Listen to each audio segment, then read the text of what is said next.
Over the past several weeks, there has been an extensive debate, both in America and in Israel, regarding the Taylor Force Act. This congressional legislation, introduced and co-authored by Senator Roy Blunt and Senator Lindsey Graham, states that so long as the Palestinian Authority continues to pay salaries to terrorists, U.S. foreign assistance to the Palestinian Authority will be frozen. This bill comes in response to the perverse fact that Palestinian terrorists who murder Jews are paid millions of dollars each year by the Palestinian Authority. Having served for 4.5 years as Israel's ambassador to the United States, I am very much aware that it is unusual for Israeli officials to comment on pending U.S. legislation. However, in light of the Palestinian Authority's outrageous pay-for-slay law and the increase in Palestinian terror attacks, I believe it is necessary not only to comment on the Taylor Force Act, but to support it in every way by all means possible. There are political, legal, and moral implications for passing this bill.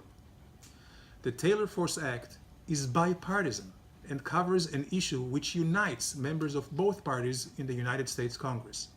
While its authors are both Republicans, Democratic Senator Joe Manchin signed on as an official co-sponsor. Vocal support has also come from other Senate Democrats, including Ben Cardin, Bob Menendez, and Senate Minority Leader Chuck Schumer, who recently said, if the president is unable to get Palestinians to cease these payments, Congress is going to act.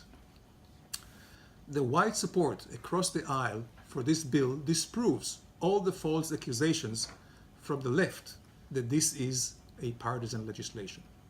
Others claim that the political outcome of this legislation would be the collapse of the Palestinian Authority, which would leave Israel in charge of several million Palestinians and create chaos.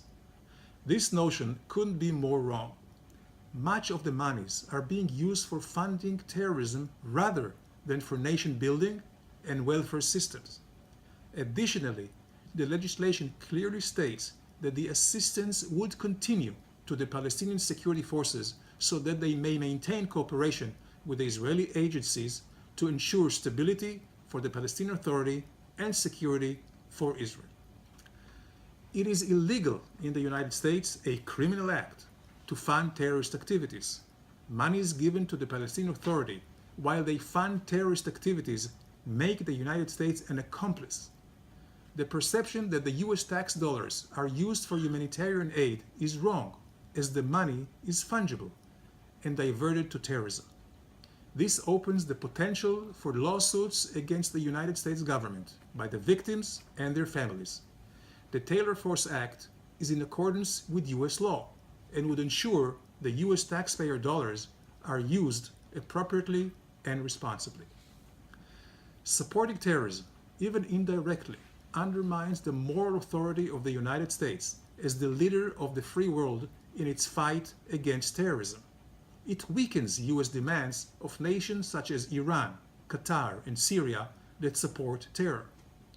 The Palestinian Authority's pay-for-slay law, which has caused the murder of many American citizens, among them Ezra Schwartz, Naftali Frankel, Richard Lakin, and Taylor Force, is the antithesis of the values of a nation that is built on the democratic principles and the belief in the sanctity of life.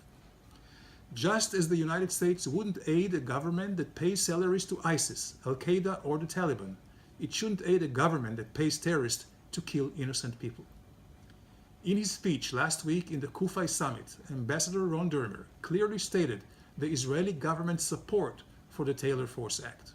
The White House also stands behind it.